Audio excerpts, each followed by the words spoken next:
Oops. There we go, Adam. I'll get there. Well, I'm glad you called. How are you this evening? I'm well, Adam. My name is Jim Schmidt. I'm the Hi. board member from 153. Thanks for having me. No worries, no worries, Mr. Smith. We're going to get started just in just a few Sure. more minutes. So normally I get on a little bit earlier so people can get a chance to get kind of acclimated. It's really kind of a laid back setting, so we should have just a good time just having talks and just getting familiar with all of this that's going on. So just sit tight with me, okay? Absolutely, yeah. And Mike will be joining us shortly too, I believe. Fantastic. Now, keep in mind, we are currently, even right now, we are live. So Got we're it. Thank streamed you. on YouTube and Facebook. Okay, All right. thanks. I'll pause out until we, do you normally start about 7? Or a few minutes. It depends on if the crowd, you know, I like I said, I'm here. So it's not like if somebody comes on, I'm going to engage them. I mean, Sure. I don't have a problem either way. Got it. Okay. Okay. I'll mute for now, and if you need anything, let me know. You'll hear me once I probably about another 5 minutes, I'll start all show Perfect. related stuff. That sounds good. Thanks.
All right, if you're just joining, welcome to TN Conversation with Adam Winston.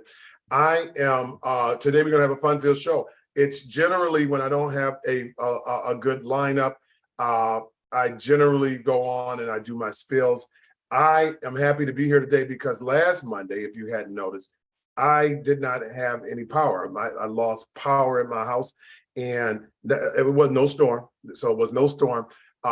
But I guess ComEd, the power arced, if you know what that means, and it fried the meter. Now, if you just know, if you didn't know, I just purchased this home over here in the village of Glenwood, over on the west of Halstead. So I'm west of Halstead, and I like it. I actually like my neighborhood. But this house, I think this house is trying to kill me.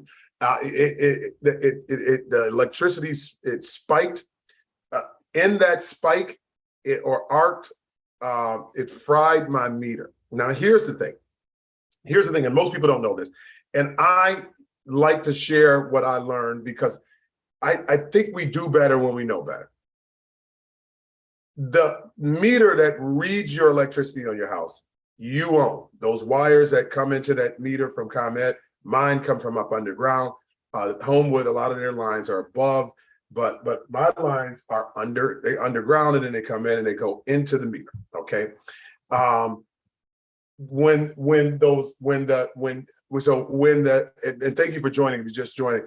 The lines that came into the house, they belong to ComEd. ComEd came out there, I called them after realizing I had no power on certain rooms in my house.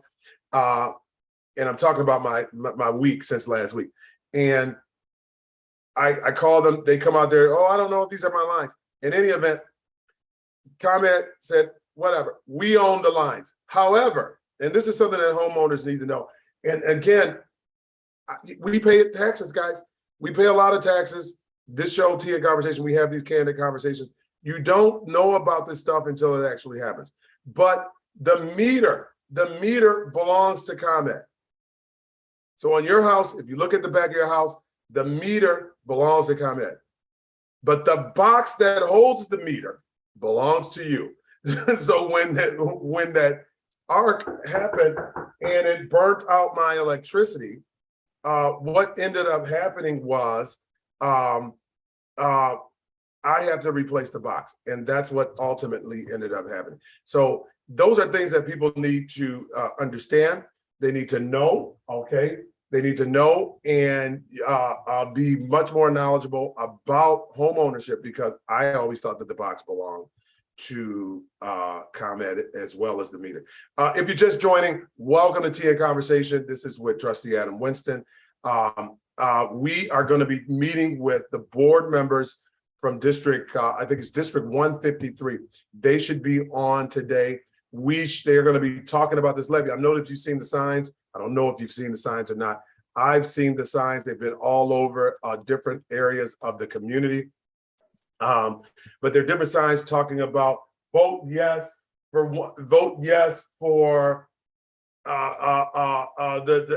for Homewood schools. It doesn't even tell you what it's for. It just says vote yes, and that's fine, right? But we're hoping today that our guests can inform you guys of what they're asking us to vote for. As you know, I am a Homewood. My kids go to Homewood school districts, okay? And I live on the estate side. So many of the residents in Glenwood, and TN Conversation isn't just about Glenwood, it's about Homewood, it's about Glenwood, it's about Olympia Fields. I see some people from Olympia Fields. We just bring it all together. So tonight, I am looking forward to our guests being able to explain what a yes vote means, besides to your wallet, what a yes vote means when it comes to this tax increase. Trustee Matz, how are you today? I'm doing better than good, Trustee Winston. And you? Fantastic. Oh my God, the weather was awesome today. So if you didn't get a chance to get out there, it was fantastic. And hopefully I don't know how many more of these days we're gonna have, but hopefully you got a chance to enjoy it. I'm so grateful. I am so grateful that last week when my electricity went out, that it wasn't this week, or at least tomorrow. I think tomorrow is supposed to get cold. But we have a special guest here. Listen, I'll ramble. And Mr. Smith, you know I'll talk, so you better stop me. But welcome to TA Conversation. Listen, we want to know, I'm riding down the street, and listen, I had people who asked me, Adam, what is this tax increase? I don't know. I'm looking, and then it has to be at the right time, right? So it's at the right time because we right now we got rebates with the homeowners, we got high taxes all over the place, but people trying to get elected. Don't start. I understand why we get rebates right around election time, but then Homewood, you guys are brave. I tell you, the board is brave. Vote yes. Tell me how this is going to work, Mr. Smith, and introduce everybody. You know what?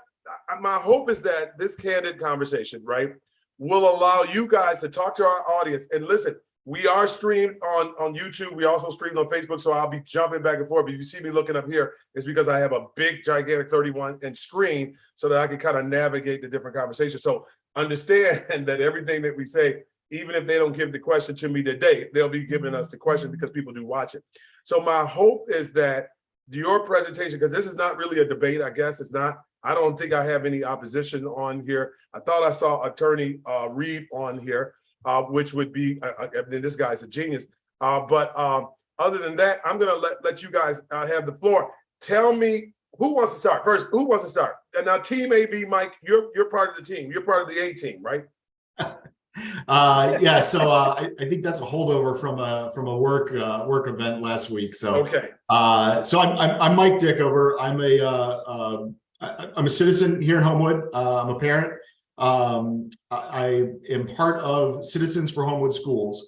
Okay. And what Citizens for Homewood Schools is we are a nonpartisan political action group, and we've been around for 10 years. We come alive when the school district needs us. You're activated. You're activated. You're activated. Right. Yeah. And then we're dormant when we're not, right? So the last time we were activated was in 2016. And then we went dormant for 6 years, and about 2 months ago we came alive again, and we are here to let folks know exactly your question, Adam, is why would you vote yes? Why is that the right answer? And that's what we're here to do, is spread that word. So for starters, okay. So and let me just be honest with you. I've never seen I don't think, has there ever been a levy or an increase that Homewood residents, they're generous. They've always gone for it. So have you ever seen one that didn't go through? I'm not aware of one, no. Okay. No, I think we go back to, Mike, I think one of our slides shows that back in 92 or 93, we had passed a rate raise. And then 2016 was our last referendum. Prior to that, I think it was 09, 08, 09. And both of those, I was not on the board for the 92, but I was on for the first and second, the two most recent referendums, and they both passed overwhelmingly. Yes. Yeah. So what is the feedback? So you know what? Right now, I mean, this is, to be honest, right? Anytime. Well, for starters, I just was telling you about how my house almost barbecued me. But once you get past that my meter, I don't know if you were hearing my early rambling about the house. I purchased a house. I'm still in Glenwood. I'm an elected official in Glenwood, but I purchased a house west of Halstead. So I'm totally in your district, right? And I have to say, one of the reasons why I purchased the house over here was specifically for the school districts, right? No shade on District 167, no shade on any of the districts around here. Homewood has been known for their schools, and it just seems like they do make certain that those schools are well-oiled machine, and I appreciate that. But but how much is too much? And I'm just going to ask you that, okay? And that's just, I mean, what are we proposing? Have we got a new art studio coming like the high school? We got a new, what is No. No, I don't know, Jim, do you want me? You know, there's a number of factors on this. One of this is one thing to consider is the aging of our infrastructure within the district. And, you know, so when we went to our last two referendums, they were bond sales that were going to retire within 5 to 7 years. So that requires us to go back out and then continually requesting another bond increase. So it's a temporary bond sale in the window of time, affording the district to spend in order for personnel, for programming, and for infrastructure needs. Okay. The state has changed their funding at this point, which is allowing us now to go out for a permanent tax increase. This will allow us to not have to keep going back out every 5 to 7 years for a referendum request. Our main focus right now, I should say our main, there's several, but definitely the infrastructure of our buildings. We've got one that was built with some repairs, some add-ons back in the 50s, back in the 60s and 70s. So there hasn't been major renovations. Our most recent major renovation or addition was in conjunction with the Park District back in the 90s.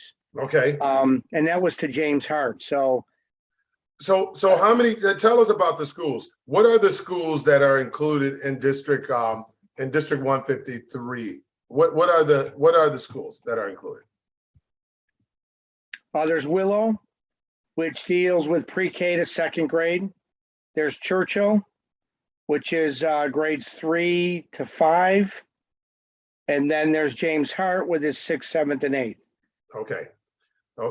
And this increase would help all of those schools collectively. So each one of those schools, are they kind of aging at the same pace?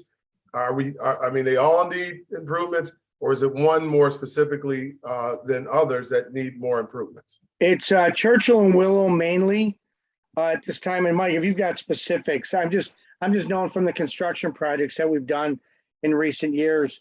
In terms, we have staff that are working out of closets. And I know you hear that sometimes, and it's cliches, but it's not. You know, one of the things that makes District 153 very unique over many other schools is that the amount of resources that we put into educating our students. Okay. So one of the things is the state requires school districts to keep a certain percentage in reserves for that rainy day emergency, right? So we keep our funds at that, which is right around $5 million. So we spend to that point every year, and then we keep that additional, that $5 million in reserves. While other schools, they may not, I don't know what the other budgets do, we spend down to that $5 million every year. You know, costs are going up, personnel costs are going up. Yes. Buildings are falling apart, they're getting old, they need to be updated. Construction costs are they're certainly going through the roof right now at this point. Our populations in our schools, because we're developing different types of programming, you know, we need that space for interventions. Our students, especially coming out of COVID, not just our students across the board in this country. Okay. They have a lot of needs. We're providing a lot of intervention and support, both academically and social emotionally. We want to maintain those programs. We want to maintain those supports. We do some other things that are very unique. We offer 5 days of PE, physical education. That's not required by the state. Could you cut that? Yeah, I think the state requires 2 or 3 days, but it's one of the things that makes us unique. And it's one of the things that we hear from our parents. They love the fact that our kids can be in physical education 5 days a week, right? And that's just one thing. Right. Another thing we offer robust music programs that begin at the 4th and 5th grade level. We offer music education beginning kindergarten, 1st grade, 2nd grade, 3rd grade. 4th grade, you can begin orchestra, and that orchestra pipeline goes all the way through to the high school. Band begins in 5th grade, which also that pipeline goes all the way into the high school as well. And, you know, we are one, I don't want to say we're one of the few, but we do start our music programs earlier. And you know, our choir kicks in, our band, our orchestra. You listen to any one of those in 7th and 8th grade, by the time they hit that junior high, they're outstanding and they're ready to go on to the high school and Right. continue to grow. So we have those programs. We have our interventions on both ends. We're addressing our high academic students with pull-outs and push-in supports, interventions to accelerate, while even our students who are struggling, who are academically struggling, who are social emotionally struggling, we're able to do smaller class sizes in certain cases. We're able to pull those students out, or we're able to push into those students or into those classrooms where those students that exist. And our students are very successful. I work at the high school. I work at home at Flossmoor High School. I will tell you, our James Hart students that come to us, our District 153 students that come to us are very well prepared, and they go on to be successful at the high school and go on, you know, beyond HF. It is a long-term pipeline that starts in kindergarten, actually pre-K, kindergarten at Willow, all the way through 12th grade at the high school. And we've even tracked our students into college, and our students are well prepared to go on. So. Well, and thank you very much for that. So in terms of this increase, because I know people are going to want to know the numbers, right? Okay. So what are we looking at? What is my new tax bill? What is it going to look like? What does this increase, this a vote yes, what will that look like on paper? Sure. So I can take that, Jim, if you want. Sure. So you know, obviously, right, it's going to vary on the value of your home, and Yes. and one of the things that we want to make crystal clear to folks is that when we're talking about what the value of your home is, it's not what you can sell it on Zillow, right? It's not what you know just bought your house for. It's what the assessed value is, which is vastly different. So I in preparation for this, I pulled some statistics and just looked at like what houses on Zillow are listed at, and then looked up the corresponding assessed value. And so for a $200,000 house, the assessed value was $130,000. So that $130,000 with this increase would be $31.90 a month. That's what you would be paying by voting yes. Now I took the highest value house that I found in District 153, was listed on Zillow at $370,000.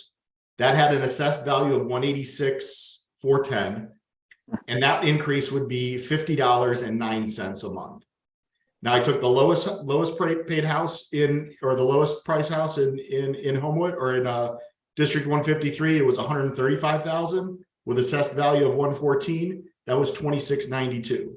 So overall, if you looked at what the averages were, and I pulled, you know, eight different locations all throughout the district, you're looking at what I came up with was $37.29. And the number that we've been using is roughly $38 is what you'd end up paying extra a month to keep exactly what Jim was talking about. The extras, the attention, the interventions, really, I think when I think of it, and you know, Adam, you know, you said yourself, you just moved here, right? You're moved to the district, and the reason you did was for the schools. And I would venture to guess the other reason is you see your home, but you see the value of the homes going up in this area, and that's an investment that you're making, right? Well, I also saw what it would cost me at Marist or Marian Catholic, and I'm like, well, wait, I can buy another house. And so for me, it was a no-brainer. It's like, I'll just buy another house. HF school districts are good. My son is going to high school. My other son is going to the middle school. So I'm like, well, why not, right? And it saves me a little bit of money. I get a different look of the town. But I'm in a different situation.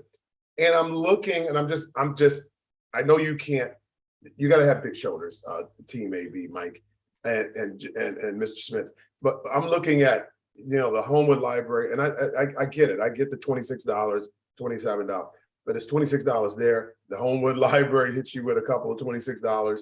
You got other levies hit you with another $18. Before you know it, it's another $100, right? You got the grocery bill out the roof. How do you tell people that are already struggling, right? That people, and I'm telling you, I go to the grocery store, I walk out there 4 bags and it's like $150, and I don't even know why it bothers me. And let me tell you why. I go to a restaurant, I spend $100, but I go to the grocery store, I spend $150. I'm like, what the heck? I got 4 days worth of groceries only for $150. And so I know some of it is perception, right? I mean, but there are a lot of things that are up. Gas prices, all of these different things are a toll. How do you convince the voters that this won't be the straw that just broke our back? I hear people screaming about the high aid taxes. In fact, I just saw somebody's comment that says, what the heck is Team Mike talking about? $26 is 26 more on top. Same thing I'm saying. So how do you convince the voters that this is something that we need? We wouldn't be coming to you. We're not just coming to you as the first option. We're coming to you now because we really need this.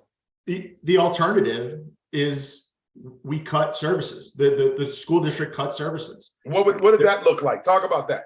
So that's actually going to be unpacked tomorrow at the school board meeting. There's going to be specifics given on Tuesday. I don't have those specifics. Right, but when Mike, I'm sorry, but we do have in one of the slides.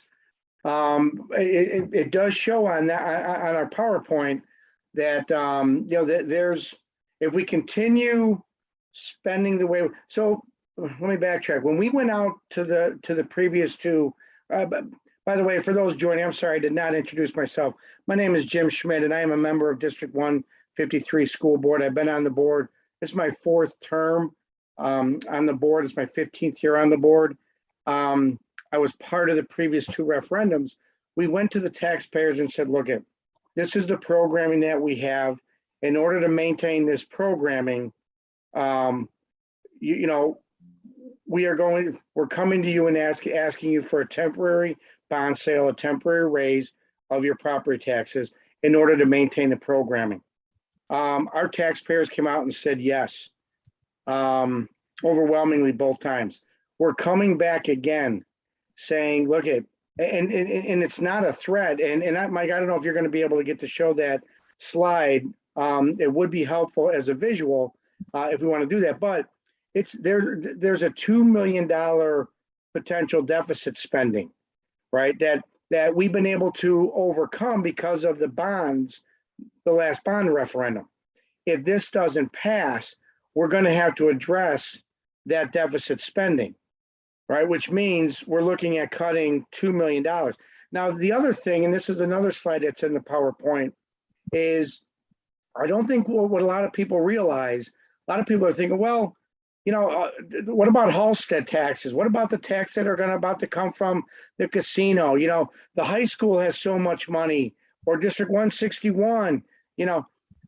If you look at the way the state funds the schools, out of the 3 schools, believe it or not, District 153 is funded the least. We have a 65% adequacy funding of the state, which means we have to make up 35% of our budget in other ways. The way we do that is, one of the ways that we're going to do that is through property taxes. If this referendum doesn't pass, the board and administration is going to have to come through and say, okay, we have to make $2 million in cuts. We had that same conversation. The first referendum was back in 2011. We had that same conversation in 2011. We said, if you pass this referendum, we will make this money last for 5 to 7 years. And we did. We went back out in 2016 and we're asking for that same again. If you issue it, if you grant us that, we will make it last for another 5 to 7 years. It's 2022. We've made it last 6 years. we're now about to go back into deficit spending. So we're got to come back to the taxpayers and say, look at, we're now going to have to face this $2 million deficit spending. We're willing to come to the taxpayers again and say, do you want, in order to maintain the facade, the face, the character of what District 153 is? That's our high academics. It's our student-centered staff. It's all our additional extracurricular and co-curricular programming. And that's what we're asking the taxpayers for. I get it. This is, and I'll be honest, Adam, you're absolutely right. You know, we all talked about this as a board and said, this is not the time to do this, right? I mean, look at it. We're talking about recession. We're talking about, bear markets. You're talking about, gas. You're talking about, everything that you mentioned. That does not fall on deaf ears, right? It's something we take very, very strongly into consideration. And that's why we're willing to open ourselves up, total transparency, and say, ask your questions, let us answer them, let us tell you our story. This is our story. Moving forward, what do you want us to look like? And then our taxpayers will tell us, and then we'll go back to the drawing board, and then, we'll figure it out. If the referendum passes, we'll be able to continue to move forward. I will tell you, in the 15 years that I've currently been on the board, I feel that our administration is very student-centered. Our board is as well. We are great stewards of money. Every time that we've asked the taxpayers for allotment of money, they've given it to us, and we've managed it within that window of time. So here it is. That time is now up, and we're coming back again. Mike, there's one other thing I was hoping you could touch on. This current bond referendum that we're on is going to retire in the next, I think it's 2 to 3 years, Mike, 2 years. Years. And this new referendum, if it passes, will begin next year. So actually within 2 years, that dollar amount actually decreases. Is that correct, Mike? That's correct. It goes down. So if we look at that average, say $38, that's going to go down by $12.50. So yes, you're going to see a bump in 2 years, and then you're going to see a dip 2 years after that by 12. Again, that's an assessed value of $150,000 home. Has there been any talk? And again, if you're just joining, welcome to TN Conversation. Our guests today are members for Citizens. Tell me that organization again. Citizens for Homewood Schools. Citizens for Homewood Schools, District 153, which includes Willow, Parker, Churchill. Not Parker. Willow. No, I'm sorry. I'm thinking Parker. Willow, Churchill, and James Hart. James Hart. Okay. So it encompasses those schools. They are looking for the voters to vote yes for another. Just for a levy increase. Yeah, it's a 1.2% increase in the limiting rate. So let me ask you. Okay, so with all of the talk, and we may be Monday morning quarterback, right? But I would think with the marijuana, all this marijuana that's coming over. When they were getting all these different things, was there any play? Like, can a percentage of that come to the schools? The casinos now coming here. Are we doing anything to try to make certain that these schools are better funded? Have we gone? Hey, here's one, and I know Attorney Reed will love this. Have we gone to the state and asked the state to pay their fair share? Because by the state constitution, they're supposed to be paying the majority of the bill anyway. Have we tried any of those things? Yeah, Adam, Mike, can I jump in on that for a minute? Yeah. Adam, and thank you for bringing up our tax base again. A couple things though. First of all, Representative Will Davis, he lives in our district. His kids go to our school. He sits at the state level on state legislature for funding education. He's worked on these formulas. We have asked. Our administration and board meets with him regularly, just as he does with all his constituents. So yeah, that conversation has been had. A lot of the tax base that you see on Halstead or in Homewood, that money is sitting in, those businesses are sitting in TIF districts. Okay. That money is not coming to the schools, very limitedly so. But when you guys have these meetings, so Jim, okay, thanks for that. And again, I know as a board member who sits on the board of trustees, when they have these meetings about when they're creating these TIF districts, I don't know how many Homewood has, but I do know Glenwood has quite a few. Are there members at these meetings that say, hey, where's our money, right? From, that money, it just keeps getting recycled into those TIF districts. Yeah. At what point do your lawyers get with our lawyers and say, hey, wait a minute, we want ours out of this, so that we don't continue the burden on the residents? Adam, there's an intergovernmental, what do I say? Agreement. Yeah, I think, committees that sit and talk to each other and work. I do not sit on any of those. I'm not able to speak that, but I do know that District 153, while I will tell you, we've been supportive of our economic development in the town of Homewood because we know it's important, right? I mean, that Halsted Street is important to Homewood, right? Our businesses are important. It's a big piece of what makes up Homewood, just as District 153 is as well. I do know our board president, our vice president, our superintendents, previously Dale Mitchell and now Scott McAllister. They work with in conversation with the Village of Homewood. The other thing that came up, and I can't speak to the Windy City Cannabis. I don't know the funding with that, but I can't speak to the casino. The casino is not in our district. The casino is, and I know very limitedly about it, but it's actually in East Hazel Crest. Yes. With a partnership of Homewood, and a percentage of that I've heard through the grapevine will come to Homewood. I don't know what that percentage is, but the casino itself is not in District 153's boundaries. So that tax, so we do not benefit from any tax base there. But doesn't the intergovernmental agreement, okay, because generally, the marijuana, the casino, the area at large benefits, right? I would hope. And when some of these talks or some of these agreements are put in place, I would hope that the leadership is meeting with all of the different bodies to try to make certain that we start funding and helping out our most vulnerable. The school districts, they're not really profitable. That somebody's got to feed them. And ultimately, if they don't, then it just becomes another burden on the taxpayers. If you're just joining, welcome to Tea and Conversation. I want to open it up just before we get back into the conversation, Mike. Are there any questions that any of our guests? I'm looking on Facebook and I'm looking on YouTube. I have no questions there. But are there any questions from any of our guests now? And again, if you want to ask any questions, just raise your hand. I can get you on. We are talking with members from District 153 that they're lobbying. I'm not going to say you're lobbying. Can I say lobbying, Mike? I mean, they're asking they're asking the voter, lobbying, asking. They're asking the voters to say yes. And this referendum will be on the ballot in November. Correct. Right?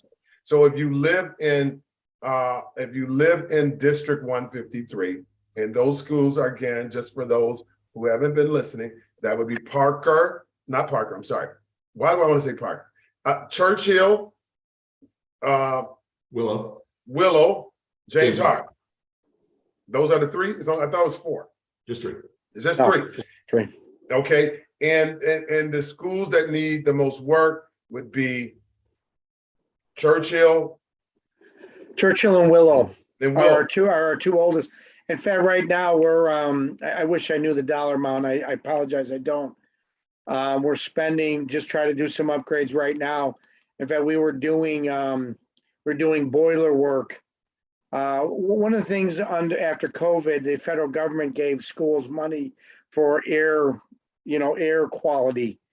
So we were addressing some of our air quality issues in fact, I think that one was at James Hart actually.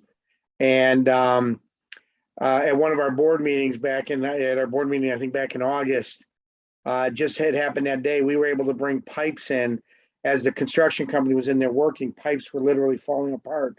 They were rusting away. Right. The cement padding that these big units are sitting on, they're crumbling underneath that. And there's no glitz and glamour in that, right? You're talking about a boiler room. Nobody's seeing those dollars being spent, but they're very important to the, in fact, I think was it Willow last year, one day or 2 days, we went totally without heat because the boilers went down.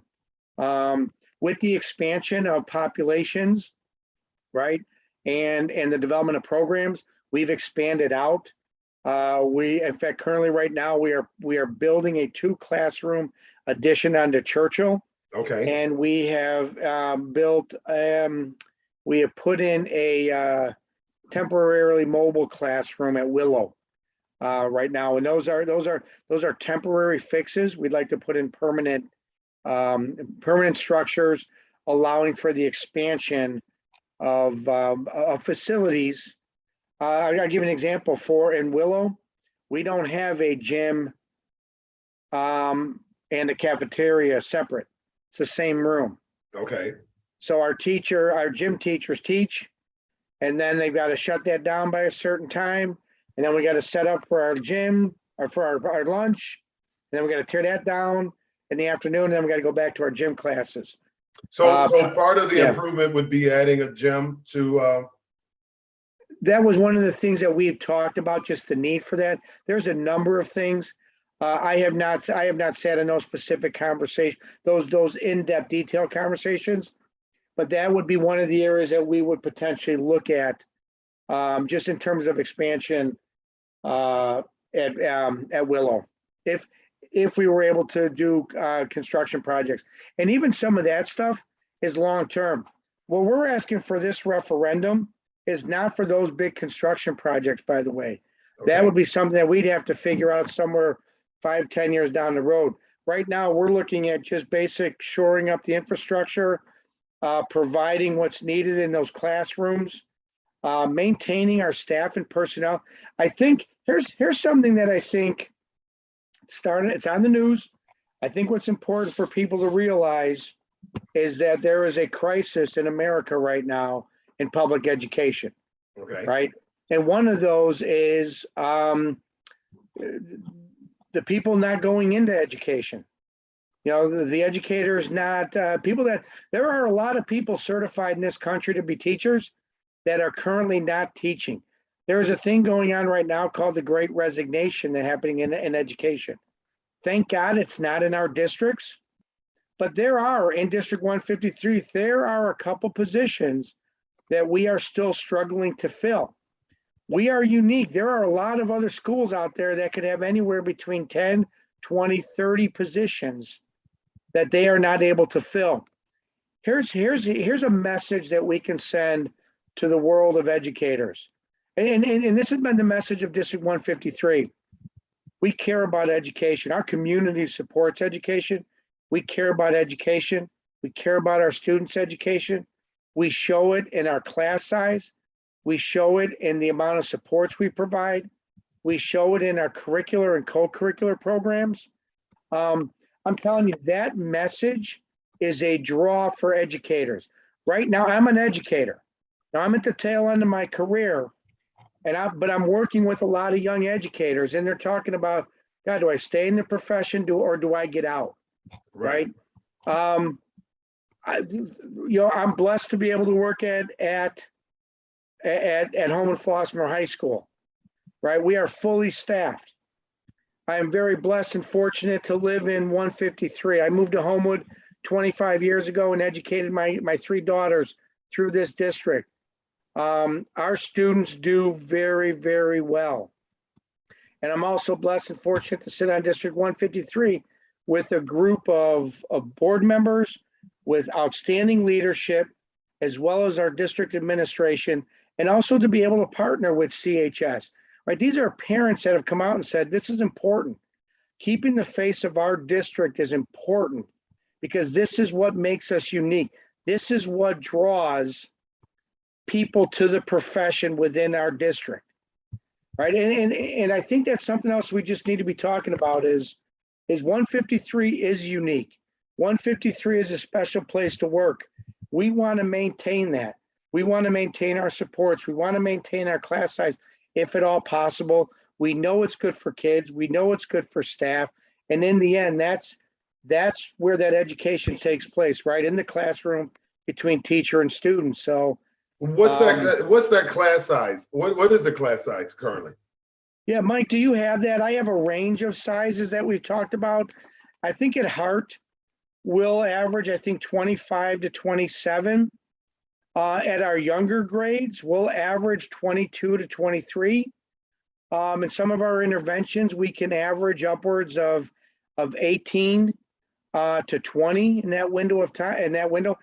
So Adam, great question, because if the referendum doesn't pass, and we're gonna have to address a $2 million potential, a $2 million deficit, not a potential $2 million deficit, right? That will be there next year. And any school district's budget, about 85% of the budget is made up of personnel. Yes.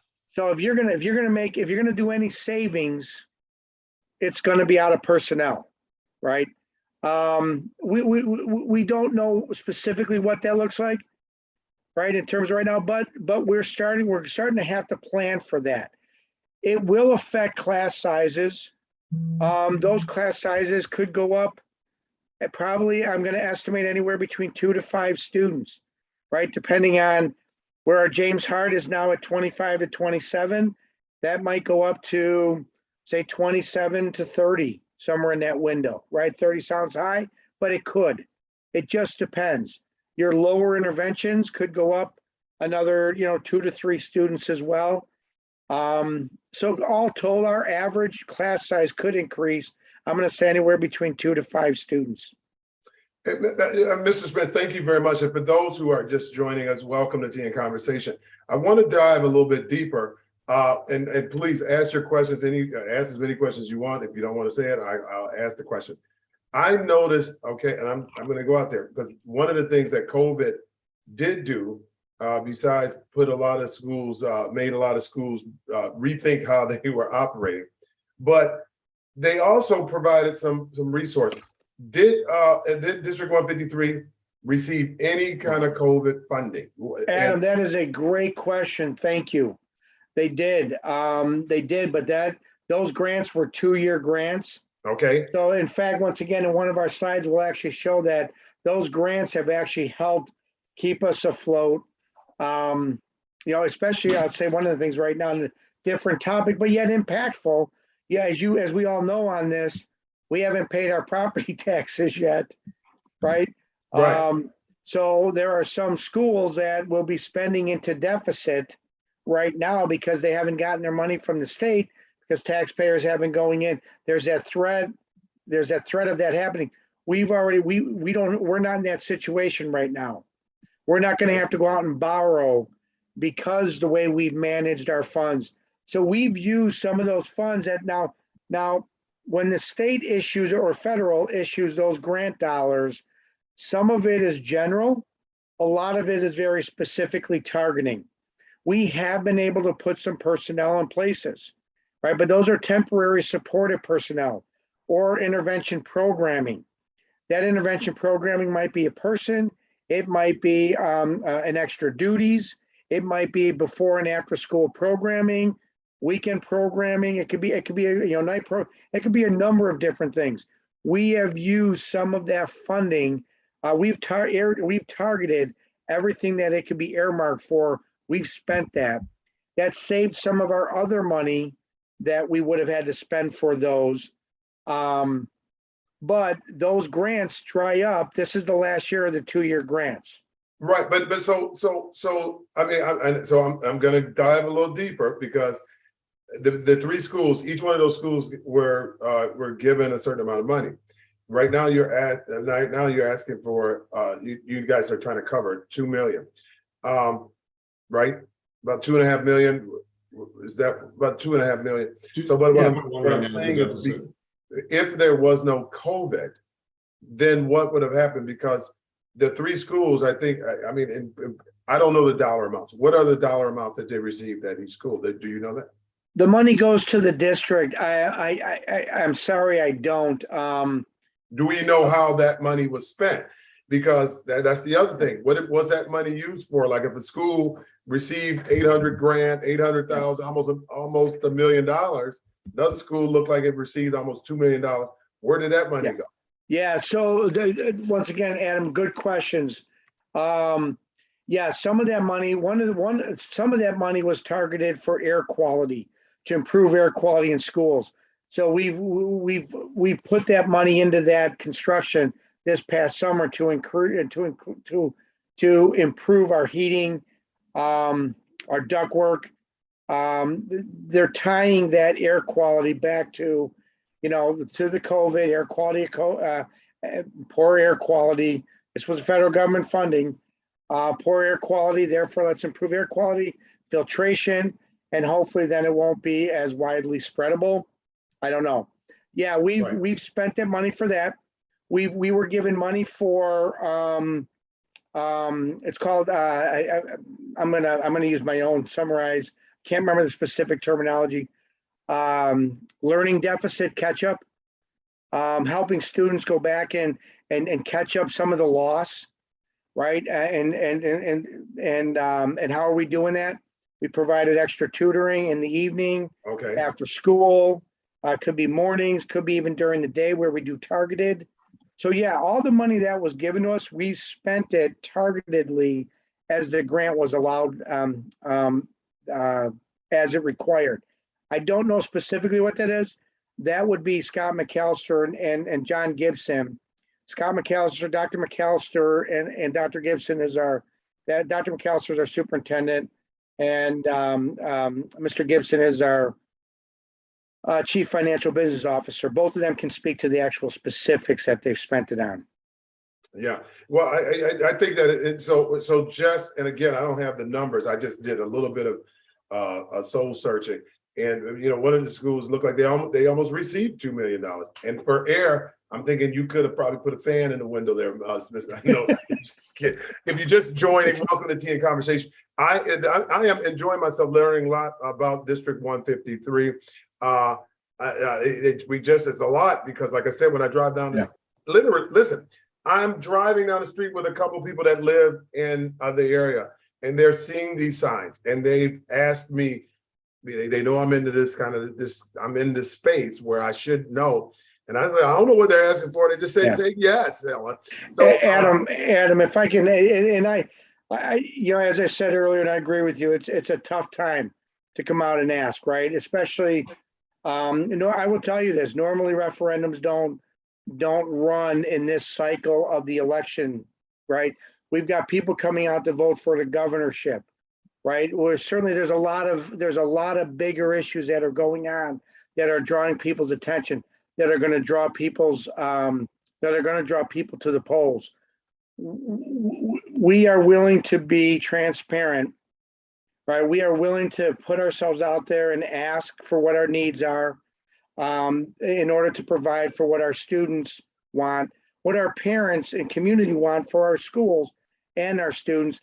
And Adam, I would say this, not to be dramatic, but you're right. I happen to say, I have a yes sign on my yard, of course I do. As a community member, I support this. If I wasn't on the board, I would certainly support this. And my kids are out of the high school. My kids are out of college. My kids are, in their 30s or near their 30s. I am an educator.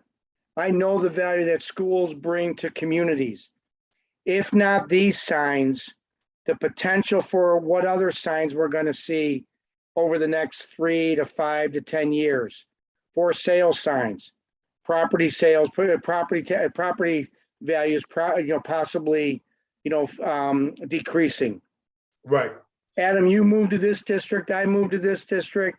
Mike, I know you're in this district for our kids, right? We move here because our schools have a reputation, and we want to maintain that reputation. I don't know what to say to families. I'm just being honest. I know it's hard. I spoke to my neighbor next door. My neighbor next door is 80 years old. He called me and he said, he's actually going to be 82 next week. He called me and he said, hey, tell me about this. Yes. He's got a grandson. He's got a grandson in the district. He's on a very fixed income. Yes. And I told him, I said, I know this is very difficult for you. Let me give you the facts. And he said at the end, he said, you know what? He said, you have my vote. So this is going to be difficult. We're going to find out. We're going to find a way to do this. But you have my yes vote, because it's the programming that I want my grandson to be able to continue to experience. Now that's one story. And that's a good example, however, Mr. Spence, because here's a person, based on your example, here's a person who he's on a very strict income and he wants to support it. I'm of the notion that I think most people want to support their neighborhood schools. But at what cost? I guess I got to go there. And stay with me, Mike. Maybe you can take this one too, because I want to hear your voice. But is this sustainable? Okay, because right now we're asking for people to give $31. In 2 more years, what we're going to do then. In 2 more years, then what are they going to do this? How do we get to a point where I mean, is there a point where this thing, because like none of us have endless money. I don't know. And if you do, Mike, please let me know when I can stop by.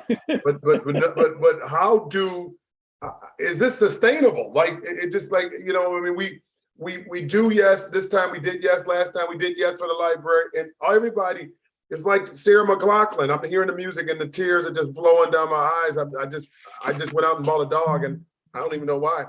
But is it sustainable? So yeah, Adam, to answer your question, you know, the last time that this type of increase was done was in 1992. The idea is that this is the permanent fix for the next 20 to 30 years. There's no $2 million. $2 million will get us to 20. This 1.2% increase. It's a permanent increase. This will fix the problem for the next 20 to 30 years. And again, the last time this was done was 30 years ago, was in 1992. This eliminates, to your point, the going back to the community every 5 years and asking for that bond referendum. That eliminates this vote of yes eliminates that. So explain that to me. So you're saying we vote for this. I can't say they because I'm a part of they. We vote for this. This percentage is. Are you going to say like every year is this going to go up 1.5%? No. So if you look at what the limiting rate is right now for District 153, it's at 4.4%. This 1.2% puts it at 5.6, right? And that actually puts us on par with District 161 and District 233. That does not go away. That stays at 5.6 in perpetuity. And so this, what we're looking at doing is, like I said, it's a long-term fix. It's not this short Band-Aid 5 to 7 years that Jim spoke about earlier, right, that then rolls off, and then we have to go back to the voters and say, okay, hey guys, you know, we're back again. You know, this rolled off. We need to do this again. This is a permanent fix. You don't have to see the vote yes signs for another 20 to 30 years. Well, then that, you know what, that's a lot warmer to me because, you know, in 20 more years, I want to be one of those old men that say, get off my lawn, little kid, right? But at that particular point, and I wish Attorney Reed would say something, but at that particular point, I would be getting some of those tax exemptions right now. And I love this, right? Because Mr. Schmitz, you were just talking about the 80-year-old on a fixed income. Well, let me tell you about the 80-year-old on a fixed income. He's fixed my income because all of his savings rolls down and fixes my income too. So we all on a fixed income. But the 20-year kind of I think that's good because at least that gives voters a feeling that this is not just throwing money, for 2 more years, you're gonna be right back here saying, we need another $1.17. We need another, we need another 1.2. That at least makes it a little bit more palatable, Absolutely. especially if it's for 20 years. I think that's where we need to start, Mike. And so it's, it's the reason, I think Jim mentioned this early on when we did the last 2 referendums, folks were asking, hey, can you come up with a permanent fix? That's right. Can you do this so that you're not coming to us every 5 to 6 to 7 years?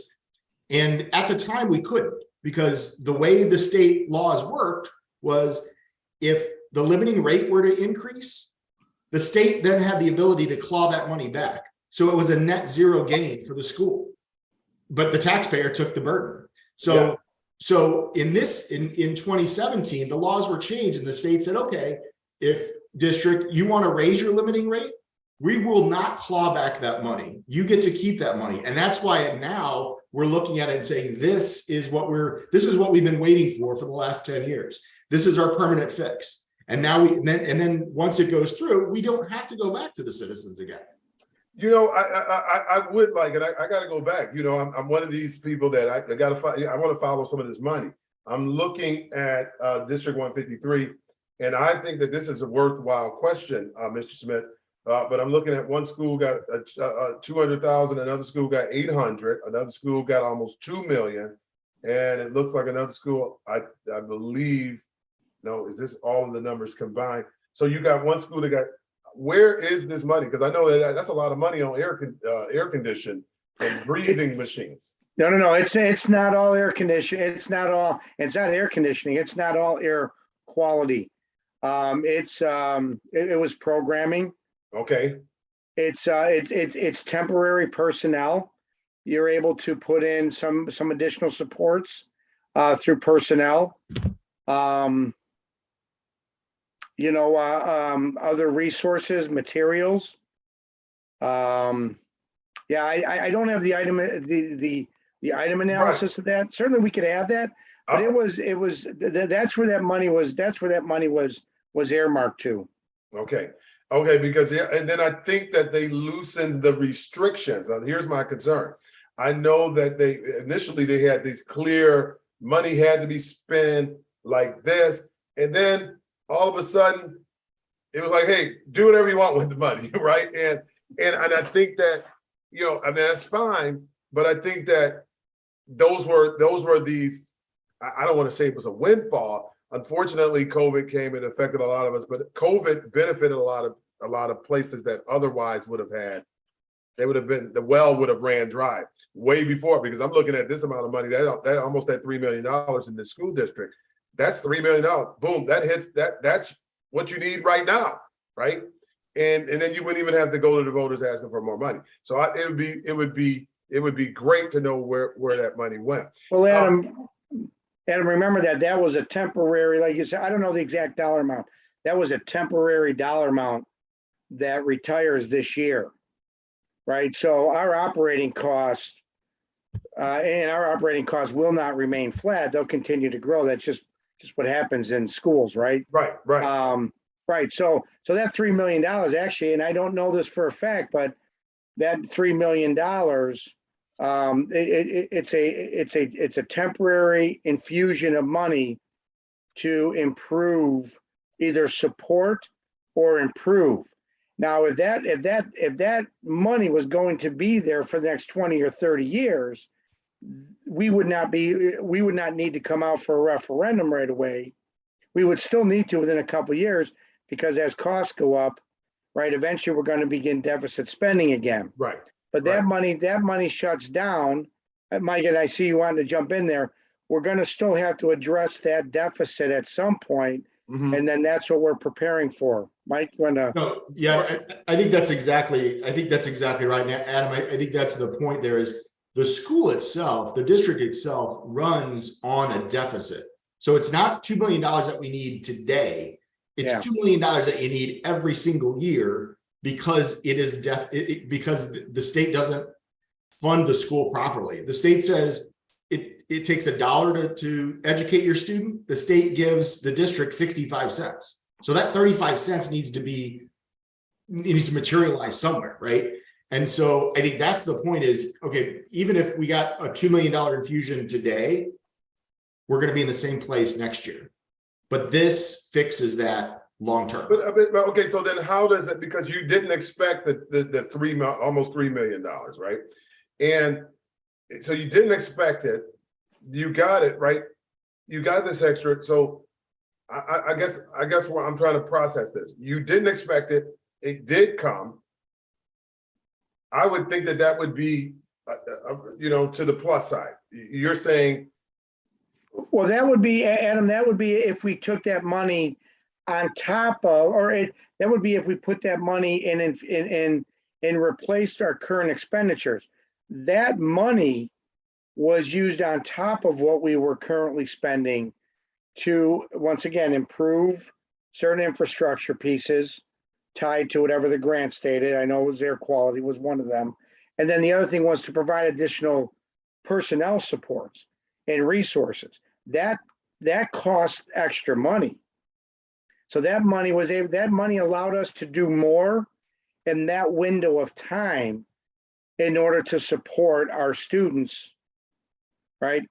But once again, that money dries up this year at the end of this school year. We've got to come back and say, okay, some of those things will sunset, right? Because hopefully our students are catching up, they're improving, and they are this year. Our students are across the board, right? I can speak from the high school. I can speak what I'm hearing in District 153. Our kids are reacclimating back into the school. Our teachers are back into, teaching at at that pre-COVID level, right? During COVID, there was a certain approach that we had to take and respond. Our teachers did a phenomenal job, the best that we could. Even last year when we came back full time, it was different. There was a lot of troubleshooting. Adam, you said you have 2 kids in the district. As an educator, I saw my adult children were affected by COVID. We all were in different ways, right? We all were physically, we all were emotionally, psychologically. A lot of last year was getting our kids back on board, supporting. That took extra resources. That's what some of that funding went for. That funding is now gone, which brings us back to we're still deficit spending at that $2 million, which, by the way, we told our taxpayers we are going to continually spend at a $2 million deficit in order to maintain the programming, the class sizes, and our taxpayers, our parents and community come out and said, yes, go ahead and do that. And we said, if you give us this referendum in the last 5 to 7 years, both of them did that, right? As Mike said, this is a permanent fix that hopefully the next 20 or 30 years, right? This based on our projections, it should take care of us for 20 to 30 years. Well, I have one other question. Thank you, Jim. If you're just joining, Sure. We're almost out of time. We got 3 more minutes. We are talking with board members from District 163 and committee members from District 153. That's Homewood. And we are talking about what a yes vote means to your bottom line. Everybody always wants to know how their bottom line. I always tell people, just how is this going to affect me? That's what I had a lady call me before the meeting. She was like, well, I want you to join this. No, how much does it cost? That's what I always want to know. And I think that most of the people that are listening out here want to know what the cost is. I got one other question versus that. Is District 153 a low income school district? Considered a low income school district? We do accept Title I funds, which I don't know what our percentage is. I'm going to say it's an estimate. 20 to 30% of our students qualify for free and reduced, right? Would be considered low income. So there's funding that comes from that as well. Right. You're right. Mm-hmm. Yeah. All right. We need to look at some of those books, Mr. Jim. There's money coming in a lot of. We are, Adam, we have done that. And so it gives me a great opportunity to say, we're going to be in a board meeting tomorrow. Be a great opportunity for anybody to come out. It's at James Hart from 7 o'clock. Our board meeting starts at 7 o'clock. We will answer any and all questions.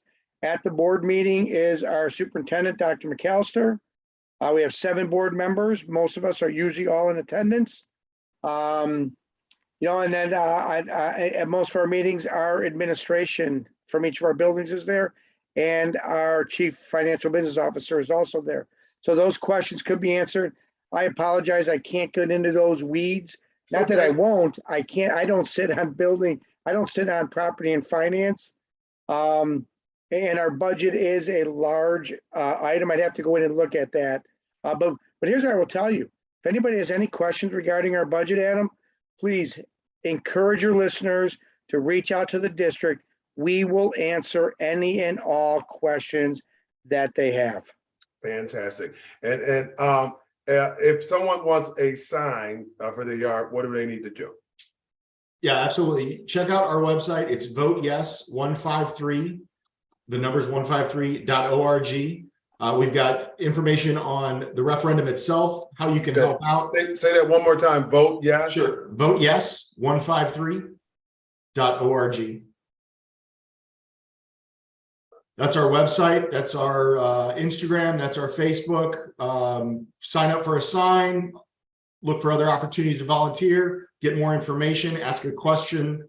We're here to answer questions and help voters understand the facts and how this Vote Yes is the right thing for them. Well, fantastic. Well, I'd like to thank our guests, members of the HF community, guys. This is our community. I have to say, I am pleased with the school and the savings because I was on my way to Marist, and I don't have to pay or drive. I think I was more interested in the non-driving portion. And I love the school district. I have to say, I do like the school district. Thank you very much for coming on TN Conversation. I know that you'll be back, right? Because it's only a couple more days before the election. You're always, I tell this to all of our guests, every Monday we're here at 7 p.m. You always can pop in and share any good news or any new information about what your audience needs to know about this. But so thank you very much for coming on. Are there any questions? This is the time I open up the floor. Are there any other questions for our guests? And if not, Mike, you want to give me a closing argument? Closing argument? Well, so I think anyone that lives in Homewood moved here for a couple of reasons. I know we did 10 years ago. 1, a diverse community, and 2, the schools. And that's exactly what we were looking for. It has fit the bill. Our investment in our home in the last 10 years has about doubled. And our daughter has spent the last 7 years in 153. We couldn't be happier. I think I speak for most folks that's why they moved here, and that's why we're happy, and that's why we're voting yes. Jim, what do you got to say? I can't say it any better than Mike did. Adam, I do want to thank you for having us on. Very welcome. And Adam, you know what? You do this weekly. If you come up with a list of questions, if you want to have us back on, happy to do that. You know, and maybe we can get some other members. Mike, maybe we get some of those questions answered for you, Adam, to get those out to your listeners. I'm going to welcome people out to the school board meeting tomorrow. As a community member, I moved here for the schools as well. 25 years ago, I've been extremely proud of the experiences and happy with the experiences that my 3 daughters had, all the way from kindergarten through through grade 12. And I'm going to ask that our community finds a way to support this and come out and on election day and please vote yes. One other thing on that ballot, just so you know, our referendum question is the very last page, the very last question. The only thing I'm going to ask is, I know sometimes you go through that ballot and you skip over judges. You know, I don't know what I'm doing. You know what? You got the governor, I think is extremely important, but even more important is our local governing bodies. Well, please vote 153. Come on out, reach out to us, and we'll help with anything we can, answer any question we have. Adam, thanks so much for having us. You're so welcome. Thank you very much again. And for all of our listeners out there, don't forget to go on YouTube, subscribe to the page so you can keep up with what's going on. Again, very informative show. Next week, we will have members from, I believe, Rich Township. We also have, I wish I had his book here. We also have a gentleman who's a cop, a minister. He's a police officer and a minister, and he's going around, he's writing a book. Some good stuff coming up, and not all political, guys. So I know that I can be a little bit on that political side, but go on YouTube, subscribe to my page. And if that's it, I'll see you next Tuesday. Have a good night. Don't forget to get a sign, Adam. I sure will. All right. See you guys. Bye-bye.